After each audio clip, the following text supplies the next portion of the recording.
ইসলামী bank news top 10। কোনো উপদেষ্টার safe এক্সিটের প্রয়োজন নেই বলে দাবি করলেন আইন উপদেষ্টা ডক্টর আসিফ নজরুল। বললেন, উপদেষ্টাদের নয়, অপশাসন ও দুর্নীতি থেকে জাতির সেফ এক্সিট দরকার।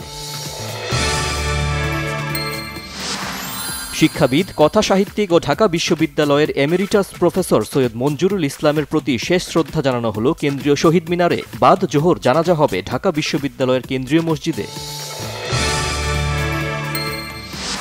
ইসরায়েলের কারাগার থেকে মুক্ত হয়ে দেশে ফিরেছেন আলোকচিত্র সাংবাদিক ও মানবাধিকার ব্যক্তিত্ব শহীদুল আলম। ফিলিস্তিন মুক্ত না হওয়া পর্যন্ত সংগ্রাম চালিয়ে যাওয়ার অঙ্গীকার। ইসরায়েলি বাহিনীর বন্দি দশা থেকে মুক্তি পাওয়ার পর তুরস্কে নেওয়া হয় প্রখ্যাত আলোকচিত্র সাংবাদিক শহীদুল আলমকে। মুক্তিতে ভূমিকা রাখায় তুরস্কের প্রেসিডেন্ট এরদোয়ানকে ধন্যবাদ জানালেন ডক্টর ইউনুস। দেশে অনেক ফ্যাসিস্ট বুদ্ধিজীবী আছে যারা নানা ধর্মের মানুষের মধ্যে বিভেদ সৃষ্টির চেষ্টা করে যাচ্ছেন, বলেছেন স্বরাষ্ট্র উপদেষ্টা জাহাঙ্গীর আলম চৌধুরী।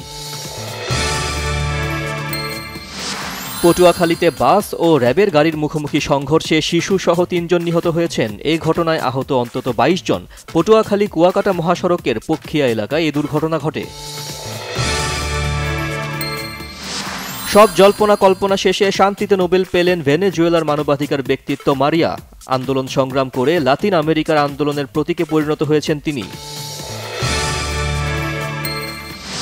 চীনের উপর আবারও চটলেন মার্কিন প্রেসিডেন্ট ডোনাল্ড ট্রাম্প। আগামী মাসে চীন থেকে যুক্তরাষ্ট্রগামী রফতানির উপর ১০০% অতিরিক্ত শুল্ক আরোপের হুমকি দিলেন তিনি। আফগানিস্তানের বিপক্ষে সিরিজের দ্বিতীয় ওয়ানডেতে মাঠে নামছে বাংলাদেশ। আবুধাবিতে সন্ধ্যা ৬টায় শুরু হবে ম্যাচটি। ব্যাটসম্যানদের দায়িত্বশীলতায় গুরুত্ব সাবেক অধিনায়ক তামিম ইকবালের। আন্তর্জাতিক প্রীতি ম্যাচে ভেনেজুয়েলাকে হারিয়েছে আর্জেন্টিনা। ফ্লোরিডায় ১-০ গোলে জয় পায় তারা। গ্যালারিতে বসে ম্যাচ উপভোগ করেন মেসি।